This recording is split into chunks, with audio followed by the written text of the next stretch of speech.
ko'ylagim. Bu pulni olib o'zingga yangi ko'ylak sotib ol. Rahmat, lekin bu yerda juda ko'p. Menga yordam beringlar. Ha, unga yordam ber. Mani ishtaham buzmasin, bu yerdan chiqib ketsin. Nimaga uni eshitib turibsiz?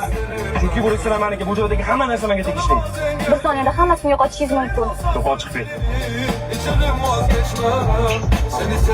Doktor, men bunga hech narsa qilganim yo'q. O'zidan o'zi hushidan ketdi. Ana tirik nafas olyapti. Ko'pchiliklar ko'rmayapsizmi? Bu qizda saraton kasalligining 3-bosqichi.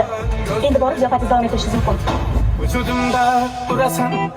Siz bu yerda nima qilyapsiz? Sizdan kechirim so'rashim kerak. Men sizni kechira olmayman. Birgina niyatim eng zo'r restoranga borish edi. Mani kechiring, men bilmagandim.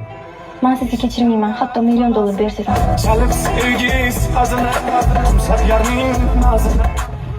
Bu yerda nimalar bo'lyapti? Siz restoranga borolmas ekansiz, uni shu yerga olib kelamiz. Yaxshi, faqat mening ikkita talabim bor. Birinchisi menga ko'ylak kerak. Vaqtga qarang. Ikkinchisi menga kelishgan yigit kerak. O'tgan? Bo'ladimi? Yo'q, men sizni nazarda tutganim. Hech qaysi qiz menga bunaqa muomala qilmagandi. Lekin bu nimaga meni o'ziga tortyapti? Men atiga 3 kun umrim qolgan xolos. Mana shu 3 kunni men sabr bilan o'tkazaman. Va umrim oxirigacha shu 3 kunni esimdan chiqarmayman. Endi nimalar edi? Men nargi dunyodamanmi? Sen har dunyoda emassan, sen Dubaydasan. Tinchlan. Aytgancha, bugun allaqachon 4-kun. Tuzalganimdan keyin kechki ovqatga restoranga boramizmi?